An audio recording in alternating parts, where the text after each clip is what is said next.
ஜாதகம்.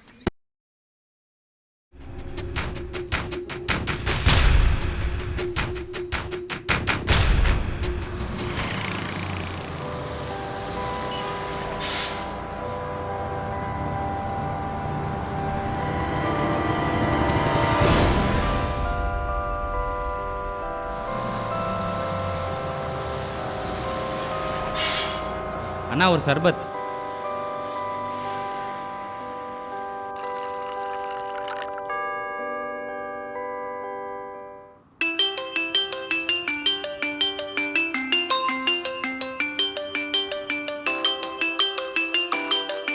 ஹலோ சொல்லுங்கப்பா.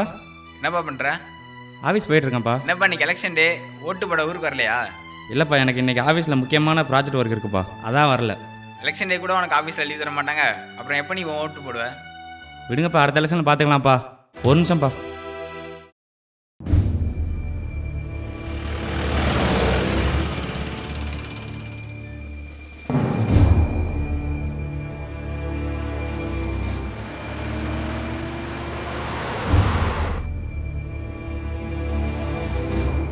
உங்களுக்கு தான் கண் பார்வை இல்லையே, யாராவது தெரிஞ்சவங்களை கூட்டிகிட்டு வரலாம்ல, ஏன் தனியாக வரீங்க? இல்லை சார், என் பக்கத்து வீட்டு பசங்க தான் என்ன எப்போதும் வெளில கூட்டு போவாங்க. அவங்க சொந்த ஊருக்கு ஓட்டு போட போயிருக்காங்க. அதான் என் ஓட்ட போட நான் தனியாக வந்திருக்கேன். என்ன சார், ஆஃப்டர் ஆல் ஒரு ஓட்டுக்காக இவ்வளோ தூரம் ரிஸ்க் எடுத்து தனியாக வரீங்க?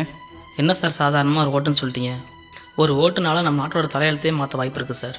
நாட்டில் இருக்க எல்லாரும் 100% ஓட்டு போட்டால் நம்ம நாட்டுக்கு ஒரு நல்ல கேண்டிடேட்டை தேர்ந்தெடுக்க முடியும். நல்ல கேண்டிடேட்டை தேர்ந்தெடுத்தால் நல்ல ஆட்சி அமையும் சார். நல்ல ஆட்சி அமைஞ்சால் இப்போ உள்ள யங்ஸ்டர்ஸ்க்கு நல்ல வேலைவாய்ப்பு கிடைக்கும். அப்படி ஒரு நல்ல வேலைவாய்ப்பு கிடைச்சா இப்போ உள்ள யங்ஸ்டர்ஸ் எல்லாரும் ஒரு கார்ப்பரேட் கம்பெனியில் 5000 10,000 சம்பளத்துக்கு அடிமையாக கிடக்கணும்னு அவசியம் இல்லை சார்.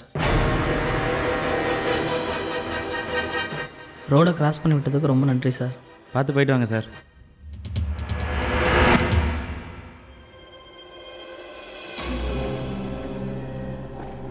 ஹலோ தம்பி. Hello hello. சொல்லுங்கப்பா. யார்கிட்ட போய் இவ்வளோ நேரம் பேசிகிட்டு இருந்த? ஆஃபீஸ் டைம் ஆகலையா?